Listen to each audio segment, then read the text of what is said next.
Oke teman-teman semuanya, semoga teman-teman dalam keadaan sehat dan kembali lagi bertemu. Dan kali ini aku akan berbagi tip and trik lagi terkait usaha di warung toko kelontong nih. Nah pastinya teman-teman semoga nih usahanya tetap berjalan lancar dan bisa mendapatkan keuntungan untuk terus diputar untuk kehidupan dan juga untuk aset teman-teman sekalian. Nah teman-teman, kali ini aku mau berbagi informasi terkait bagaimana sih kita untuk melayani pelanggan, terus kemudian apa sih yang harus diutamakan di toko ini supaya pelanggan tuh senang, pelanggan itu bisa datang lagi, dan tentunya pelanggan itu bisa cerita ke tetangga, ke siapapun mungkin yang dia ketemui, di sana lo enak lo bla bla dan bla bla bla. Nah apa aja yang biasa harus kita lakukan dan kita harus itu menjadi sebuah bekal untuk kita berjualan, ini dia. Oke, tips yang pertama yaitu teman-teman untuk di toko itu harus rapi ya. Rapi ini menjadi salah satu nilai bagi pelanggan nih, biasanya bilang, di sana tuh tokonya rapi. Kalau udah rapi lengkap lagi dan enak karena banyak pilihannya. Nah, teman-teman harus rapi seperti ini ya. Ini terserah teman-teman sih ngaturnya gimana. Tapi tempat aku usahakan supaya rapi dan kemudian juga jangan sampai kelihatan ada barang-barang yang kosong atau penuhin aja kayak gini.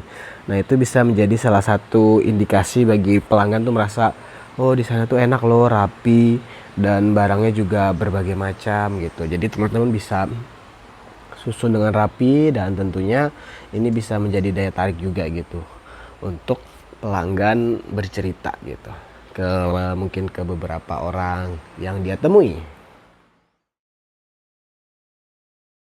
Nah selanjutnya teman-teman, trik yang kedua itu selain barang rapi, kita harus bersih nih. Nah apalagi teman-teman kalau di dekat jalan raya itu debunya banyak, jadi bisa diperhatikan kalau semuanya kita pegang itu kayak snack-snackan kayak gini nih teman-teman, itu biasanya akan terasa ada debu di atasnya. Nah ini walaupun memang nggak semuanya itu memperhatikan, tapi kalau orang-orang yang pembersih, orang-orang yang peduli gitu akan merasa, ih di sini nggak bersih nih teman-teman, di situ nggak terlalu nah itu walaupun memang nggak semuanya sih berpikiran gitu, tapi kalau aku sendiri sih biasanya datang ke warung terus kulihat barangnya berdebu, kayaknya bisa kepikiran ini barangnya lama atau orangnya kurang bersih nih. Nah jadi kalau aku biasanya pagi dan sore itu bersih-bersih, jadi paling nggak pakai kemoceng teman-teman.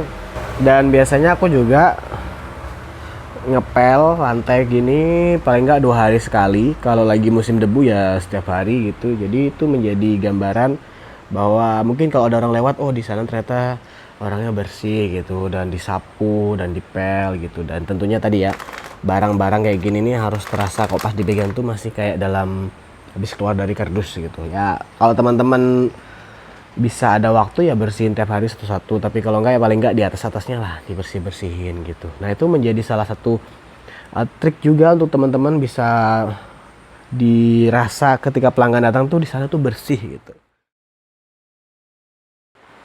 Nah teman-teman, yang ketiga itu bisa teman-teman kalau dititipi orang barang seperti ini dengan tidak menggunakan kayak modal awal, terima aja teman-teman. Karena kayak aku nih ya, ini kayak mainan-mainan kayak gini, aku seneng sih nerima benda-benda kayak gini karena nih kita nggak pakai biaya, dan itu pertama plusnya kita tidak perlu mengeluarkan biaya yang banyak, dan kemudian kedua kita tetap dapat untung dan nggak bakal rugi. Kalau nggak laku ya tinggal dikembaliin aja gitu. Nah itu menjadi salah satu pilihan juga untuk menambah barang teman-teman, dan itu bisa jadi daya tarik juga nih, ternyata di sana ada ini loh, ada itu loh. Ya, kita semuanya harus membangun kayak kesan ilusi lah bagi para pelanggan kita. Dan teman-teman bisa lakukan diskon nih. Nah kalau aku diskonnya kayak gini ya, ini ada terasi bla bla bla, itu bisa teman-teman tulis di kertas atau dibesarkan. Nah kalau aku kecil gini aja sih karena ini di kopian.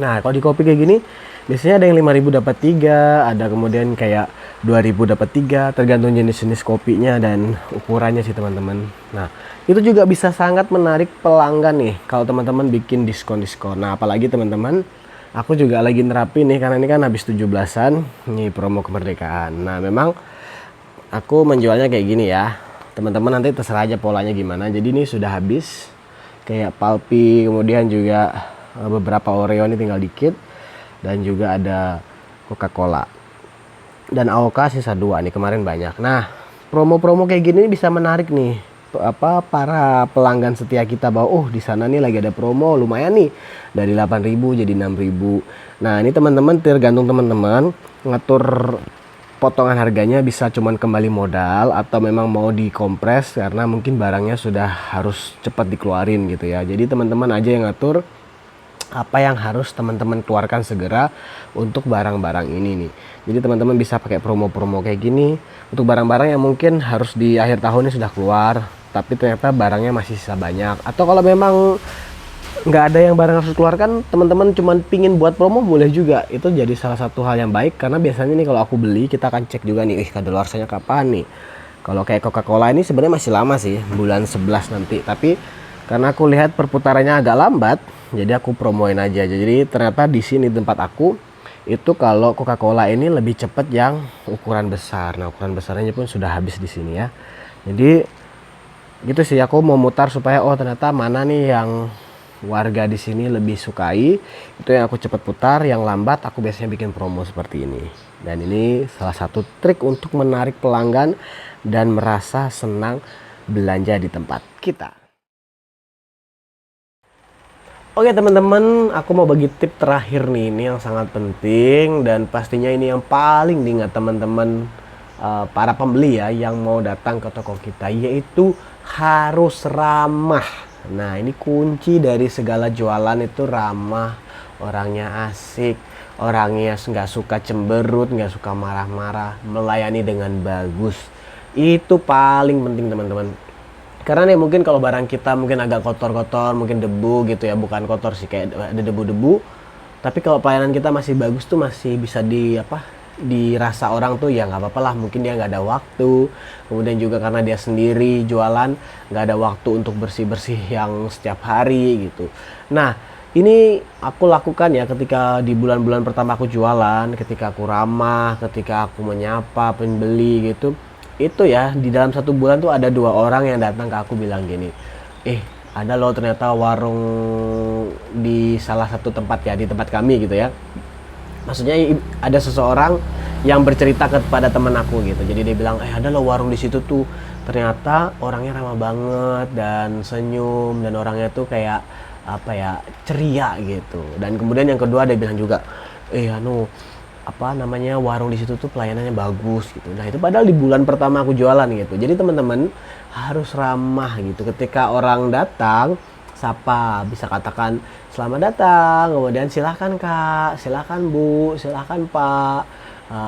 Kemudian kalau dia kayak bingung gitu ya, teman-teman bisa bilang cari apa Kak gitu. Atau mungkin kalau teman-teman lagi lihat orangnya megang kopi atau apa yang beberapa yang promo, tawarin aja, Kak itu kalau 3 5.000 loh Kak, kalau itu beli 3 2.000 loh gitu. Nah, itu dengan senyum, dengan nada yang bagus, itu akan merasa bahwa pelanggan itu diberi pelayanan yang baik teman-teman. Itu bener-bener efektif dan aku sudah rasakan ketika berjualan di toko ini sendiri gitu. Dan nggak terasa ya 1-2 bulan tuh sudah kulihat para pelanggan itu udah bisa dibilang seminggu tuh ada yang 3 kali datang gitu. Dan kita sudah mulai bisa lihat nih, oh ini pelanggan setia nih, oh ini pelanggan yang mungkin baru tahu. Nah, itu menjadi penting banget teman-teman. Silakan Kak. Ini aja Kak barangnya Kak. Oke, bentar Kak. Totalnya 20.000 Kak.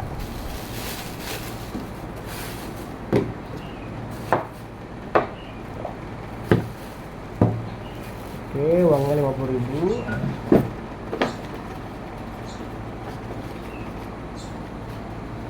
Kembalinya 30.000 Kak ya. Terima kasih Kak. Dan ini sih boleh teman-teman terapkan atau enggak ya. Kalau jualan itu bagusnya diri teman-teman. Karena kalau kita duduk itu rasa-rasanya kayak kita tuh santai banget sih gitu. Tapi ya ini kembali ke teman-teman mau terapin apa enggak. Kalau aku memang sukanya diri. Karena menurut aku luas juga, mungkin ambil kresek, mungkin ambil barang-barang dan lain sebagainya. Itu menurut aku lebih enak. Dan rasanya kalau kita diri itu lebih menghormati lah. Kita bisa sejajar dengan orang yang beli gitu, dan kita bisa lebih responsif lah untuk mungkin ada hal-hal yang perlu kita ambil atau hal-hal yang perlu kita lakukan. Nah, itu sangat penting banget nih teman-teman. Jadi teman-teman pasti ngerasa lah kalau teman-teman ke suatu tempat dilayani dengan baik itu senang. Nah, coba lakukanlah dengan pola-pola yang mereka lakukan. Kalau aku di sini sih ya lebih kayak menyapa dan lain sebagainya. Yang mana kalau teman-teman rasa itu menyenangkan, untuk teman-teman kemungkinan besar orang kita melakukan ke orang lain itu juga pasti mereka senang gitu. Paling nggak senyum, ramah. Terus ini ya, kalau aku sih nerapin juga bahwa kalau ada anak-anaknya atau orang yang sudah mulai 1-2 kali datang, kita sapa, halo deh, baru pulang dari sekolah ya gitu, gimana ikut lomba kah tadi, atau mungkin kalau dia habis dari kelihatan pakai baju olahraga tanya tadi main apa gitu. Nah jadi kayak menjual-jual sedikit-sedikit percakapan itu akan diingat gitu, itu akan dirasa menyenangkan. Tapi kalau ternyata responnya kurang baik ya nggak usah dilanjutin, kayak ya sekedar kalau ditanya terus dia kayak jawabnya santai-santai dikit-dikit doang, ya udah kita juga harus lihat situasinya, bagaimana pelanggan kita yang datang. Karena aku juga pernah nemuin tuh beberapa orang ya mungkin masih remaja gitu kan, aku sapa gitu, dia beli es krim cuma jawabnya ya kecil gitu aja, dan ya udah nggak usah dilanjutin karena mungkin dia nggak rasa nyaman atau seperti apa. Jadi teman-teman akan bisa belajar sendiri ketika teman-teman mengusahakan keramahan ini sendiri gitu. Itu sangat-sangat penting buat aku. Dan selanjutnya teman-teman, yaitu teman-teman harus jujur nih. Kalau semuanya nanti kayak ada kesalahan pengangsul atau pengembalian, tuh teman-teman harapannya kalau orang itu datang lagi dikembalikan aja gitu. Sama nih kayak kemarin aku ada orang beli rokok gitu ya teman-teman, dan aku tuh salah ngangsulin jadi kurang gitu, dan duitnya aku tuh taruh aja di situ, aku tungguin gitu kalau orangnya datang nanti aku kasih gitu. Dan kemarin juga nih pas aku belanja teman-teman, jadi belanja air mineral yang galon, yang dus, dan beberapa minuman lain, itu ada satu barang yang ternyata nggak masuk di nota gitu. Nah jadi harapannya sih jujur aja, kembalikan. Kalau maksudnya kembalikan ini dalam artian bentuk uang, mungkin kalau teman-teman ada kelebihan satu barang bayar aja gitu. Dan itu ternyata sangat aku rasakan sangat bagus gitu. Kita jadi dilihat orang tuh, orang ini jujur, orang ini baik. Kita bukan mencari orang menilai kita baik apa jujur sih, tapi kita membangun relasi itu supaya lebih bagus. Karena kita juga nggak tahu apakah orang itu mengetes kita atau orang itu cuman memang kesalahannya sendiri. Tapi yang pasti ya kita tujuannya baik gitu, kita kembalikan. Dan ternyata teman-teman setelah aku melakukan kayak gitu, walaupun barangnya sedikit aku beli itu diantar, walaupun padahal jujur li lokasi gudangnya tuh jauh. Tapi kita jadi kayak nasabah lagi, kayak pelanggan dari distributor itu kayak jadi prioritas lah gitu. Yaitu memang gimana kita komunikasinya, gimana kita melakukan atau melayani orang dengan baik. Itu sangat penting teman-teman. Jadi jujur, kalau salah ya minta maaf, kalau kita ada kesalahan angsulan dan sebagainya, kembalikan. Kalau ada barang yang tertinggal, dikembalikan juga teman-teman. Karena orang tuh pasti ingat banget, sekali kita bikin kesalahan yang fatal, itu akan sangat berpengaruh ke orang pelanggan itu. Karena kita tahu ya teman-teman, di sini nih warung nggak cuman kita gitu, ada warung yang lain, bahkan ada Indomaret, Alfamart yang ya pelayanannya juga bagus gitu. Jadi kita harus punya ciri khas, atau setidaknya kalau kita sama itu kita memberikan yang terbaik untuk para pelanggan setia kita. Itu aja tip and trick dari aku ya, untuk dasaran lah kita usaha. Kalau memang ini sudah teman-teman lakukan ya bagus, kalau enggak, kalau mau coba ya silahkan, nanti tinggal disesuaikan aja dengan kondisi di tempat teman-teman.